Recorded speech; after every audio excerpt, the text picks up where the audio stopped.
Well, this morning is going to be a little different.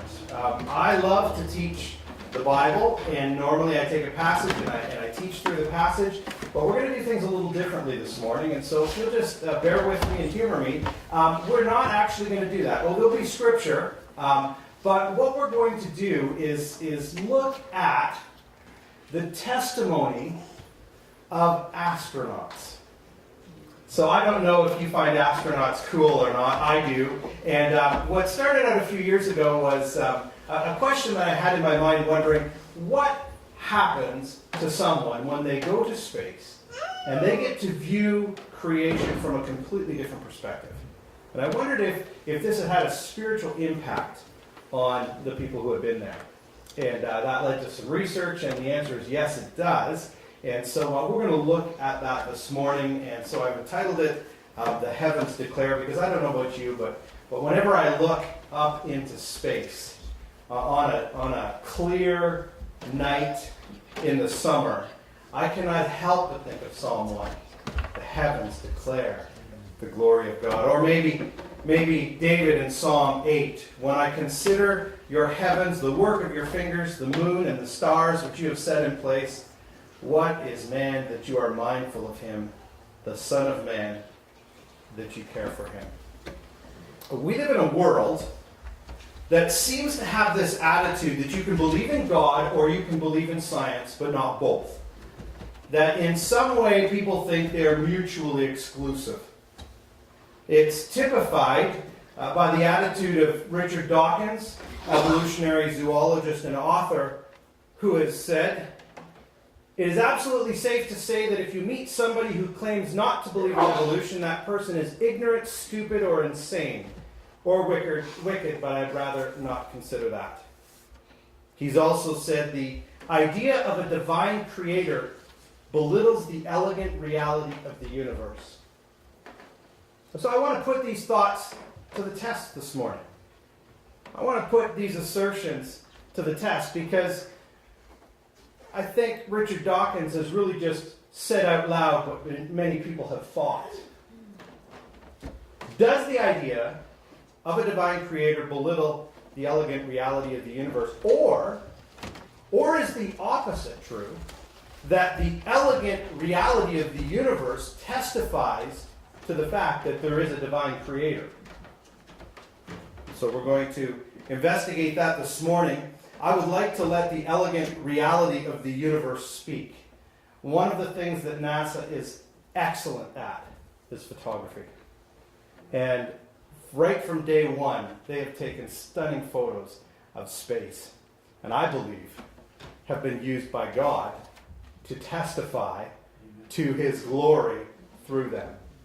And the second thing is I would like to allow the astronauts who have been there to speak for themselves and to testify that their impact, many of them, when they went there, was to come to the conclusion that yes, there was a divine creator. I'm not saying that every one of these astronauts is a Christian, but the spiritual impact on them was something that they could not escape.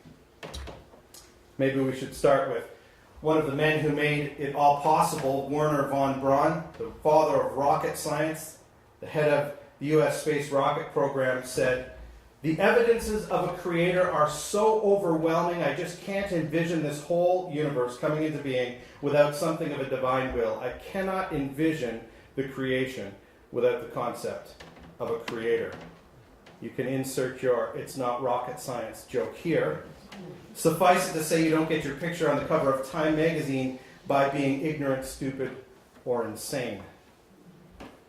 You'll remember that the first man in space was Yuri Gagarin from the Soviet Union. The Soviet leadership pronounced that he had said, "I went up to space, but I didn't encounter God."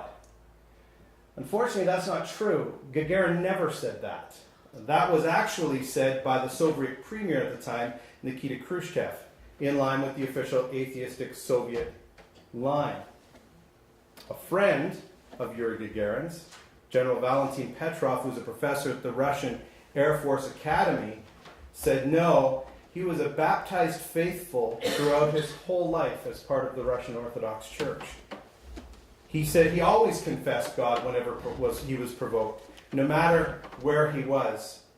He says that Gagarin should be remembered for another line that he said frequently.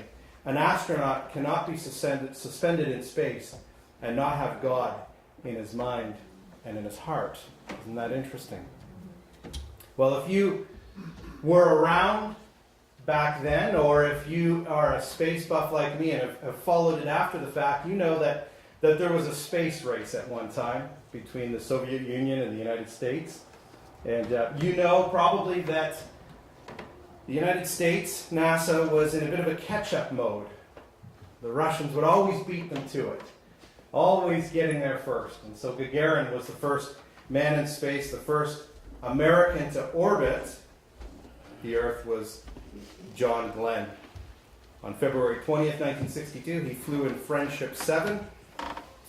He also flew again on October 29th, 1998, while as a senator at 77 years of age, becoming the oldest man ever to fly in space and the only Mercury/Space Shuttle astronaut. Looking back, he says this: "To look out at this kind of creation and not believe in God to me is impossible. It just strengthens my faith. I wish there were words to describe what it is like." Testifying to the Creator as he viewed the creation. Ed White was the pilot of Gemini 4. He was the first American to walk in space. He was a devout Methodist. One time he was examining the umbilical cord that would hold him as he went on a spacewalk, and one of the reporters said to him, "You certainly have a lot of faith in the men who made that, don't you?"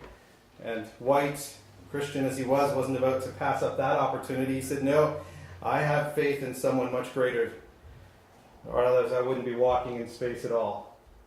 His pastor, after he had passed away, said that Ed had told him this: "When I walked in space, I knew the presence of God."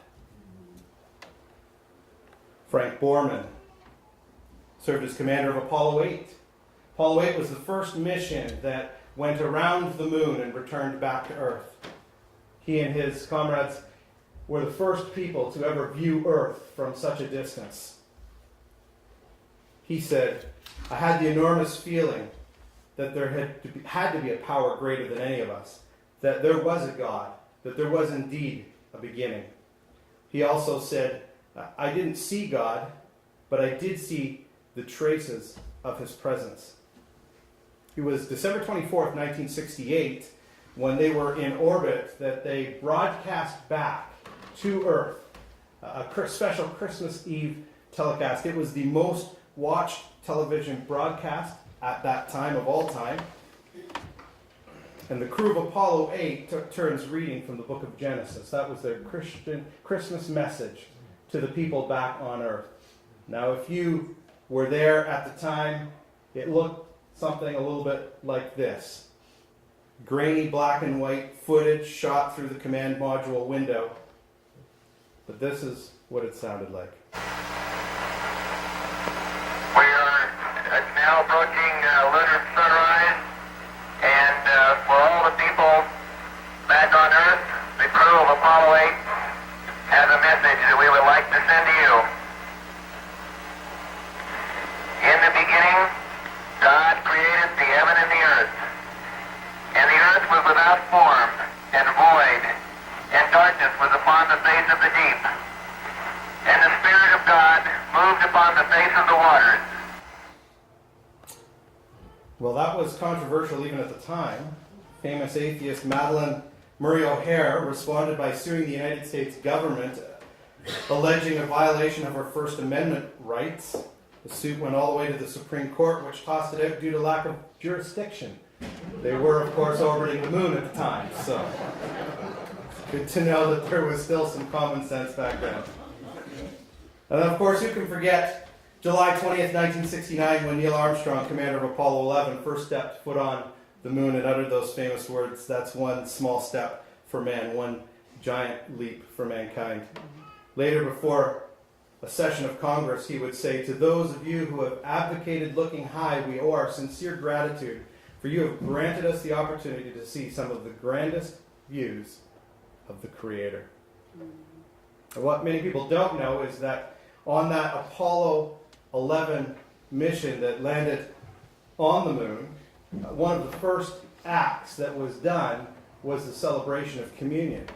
Buzz Aldrin, who was a Presbyterian deacon in his church, had brought up with him a small silver chalice, you see it on the right, and a small card with some Bible verses on it. And after all of the checks had been done, the system checks had been done, he took a moment, and because NASA was in the midst of the lawsuit at the time with Madeleine O'Hare, they had told him, no, don't do anything live over the air, and so he did it quietly, but he celebrated communion. Buzz Aldrin said this: "It's interesting to think that the very first liquid ever poured on the moon, the very first food eaten there, were communion elements. At the time, I could think of no better way to acknowledge the enormity of Apollo 11 experience than by giving thanks to God. It's interesting to think that some of the first words spoken on the moon were the words of Jesus Christ, who made the earth and the moon. He read from John 15:5, I am the vine, you are the branches. Whoever remains in me, and I in him, will bear much fruit, for you can do nothing without me." Just seems to go one after another, doesn't it? Apollo 13 rather. NASA's most successful failure, they said. That was the ill-fated mission where the lunar landing was aborted after an oxygen tank exploded 2 days into the flight. Today, Jim Lovell looks back on his experience and says, "We were no closer to God on the moon than we are here on Earth. God is with us today, and he was with us three, on that very first flight." Just keep going. Apollo 14.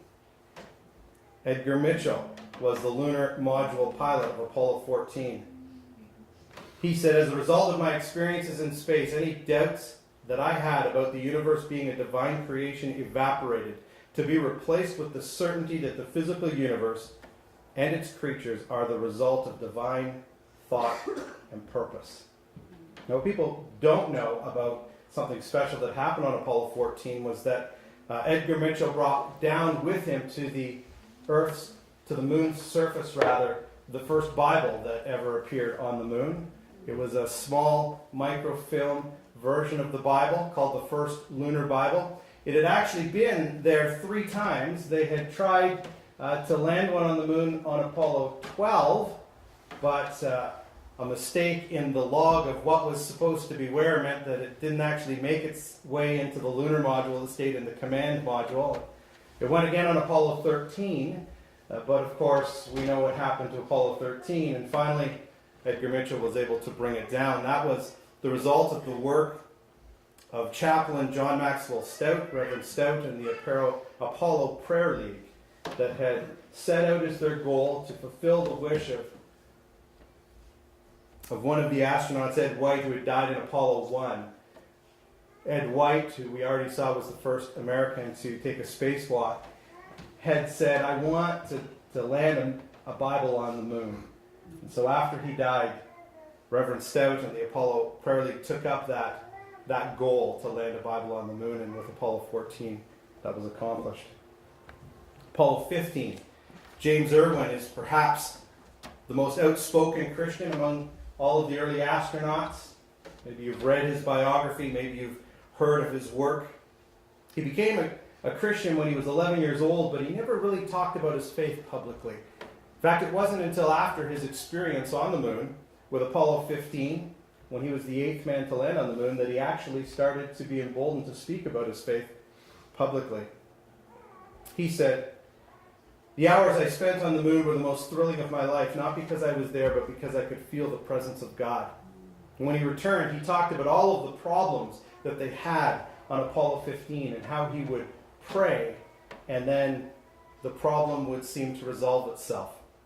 Apollo 15 was the first mission that used the lunar rover, and it had both rear steering and forward steering, but when they unpacked it, only the rear steering was working on the first day. So that night, as he lay in his hammock in the lunar module, James Irwin prayed.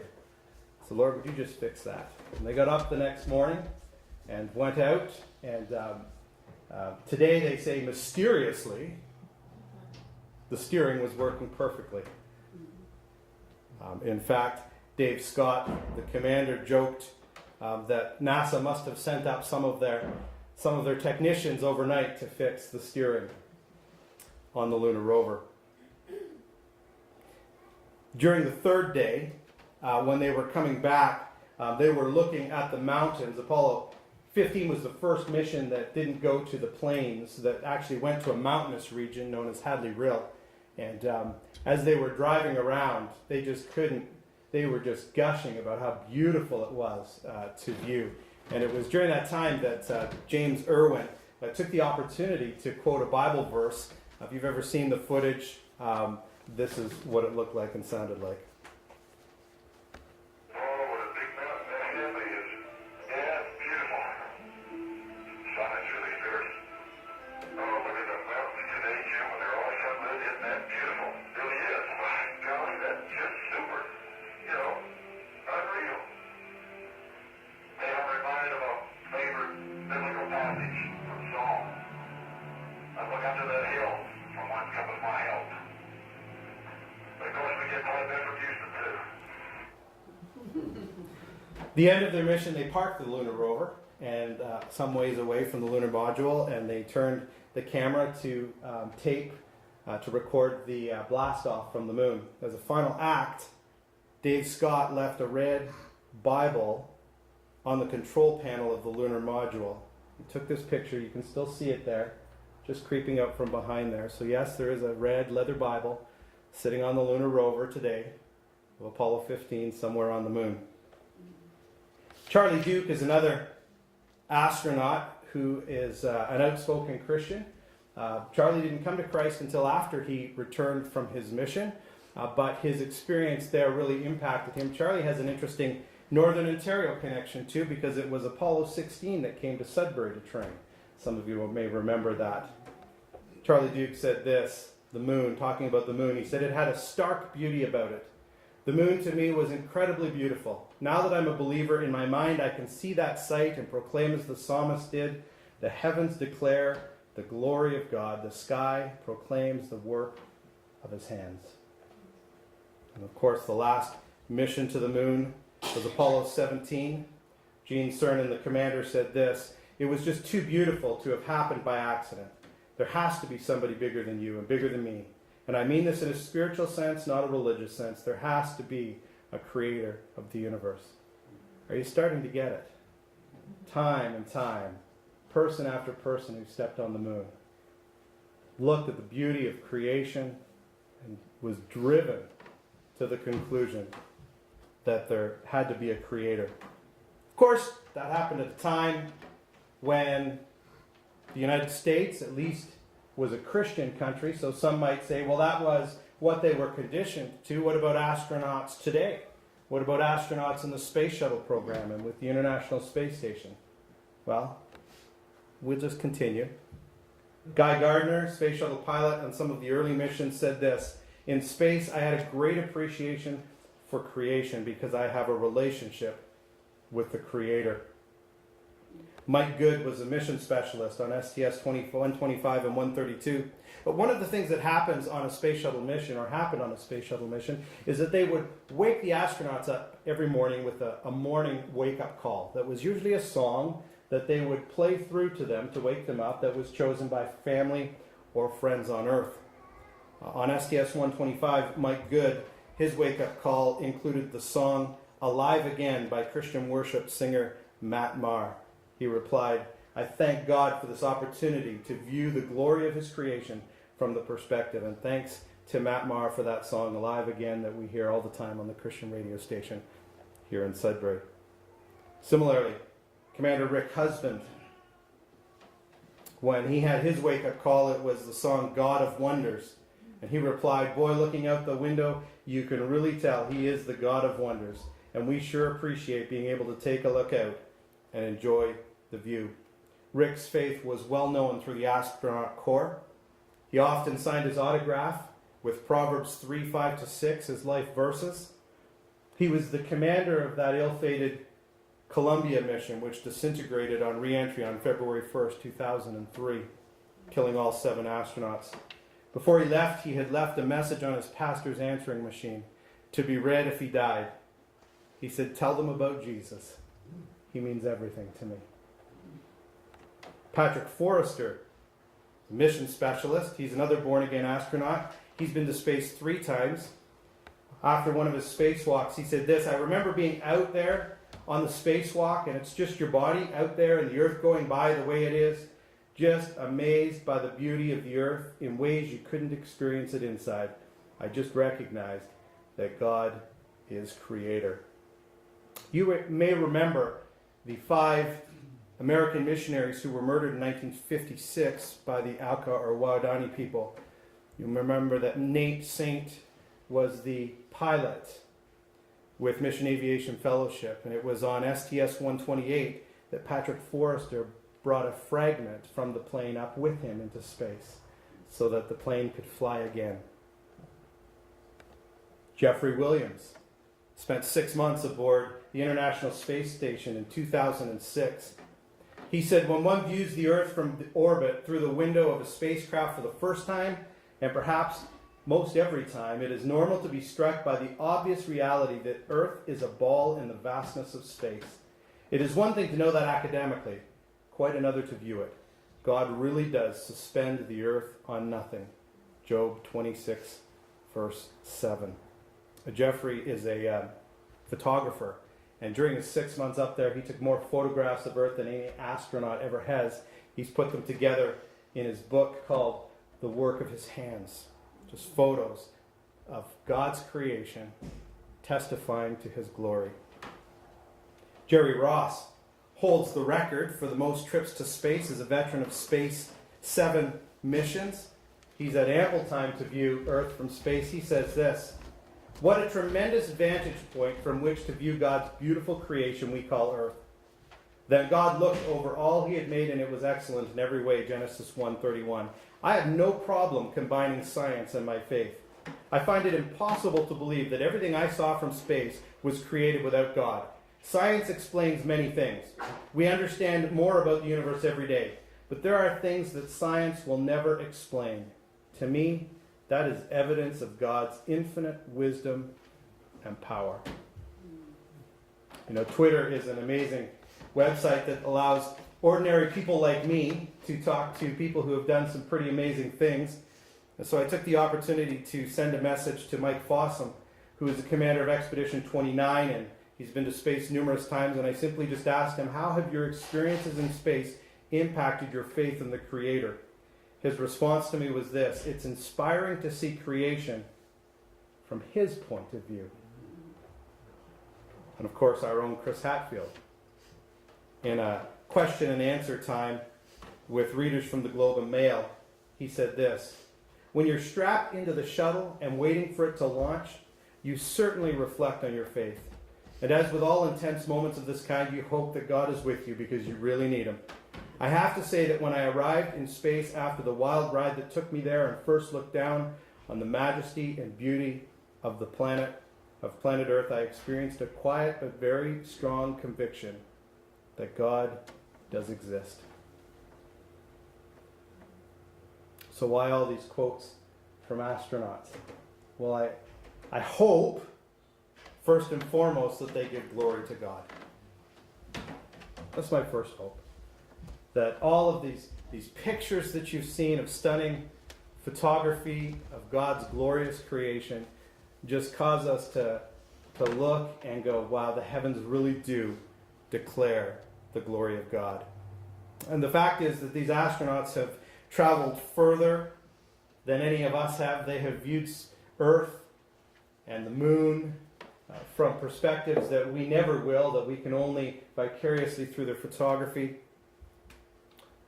But the views expressed by men like Richard Dawkins that the idea of a divine creator belittles the elegant reality of the universe, I believe, is false.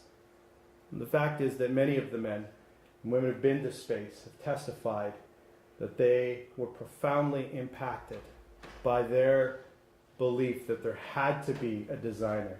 There had to be a creator to all of this. And secondly, I hope that this presentation builds your faith. The fact is that people who are ignorant, stupid, or insane generally do not get to be astronauts. When we declare, as the Bible teaches, that God created the heavens and the earth, we stand among good company, smart people who have done what at one time was considered the absolute unthinkable. They've been to space. They have orbited Earth. They have orbited the moon. They have gazed at the wonders of creation and God. There has to be a creator. Maybe I'll let God have the last word. Isaiah 40, God says this, "To whom will you compare me? Or who is my equal, says the Holy One. Lift your eyes and look to the heavens. Who created all these? He who brings out the starry host one by one and calls them each by name." And I would simply add this. God who created the heavens and the earth loves us. He's not an impersonal force. Romans 1 tells us that we can look at creation and actually get to know God's invisible qualities, his eternal qualities, who he is. He has revealed himself to us. And one of the things that he wants us to know is that he loves us. John 3:16, "For God so loved the world that he gave his one and only Son, that whoever believes in him should not perish, but have eternal life."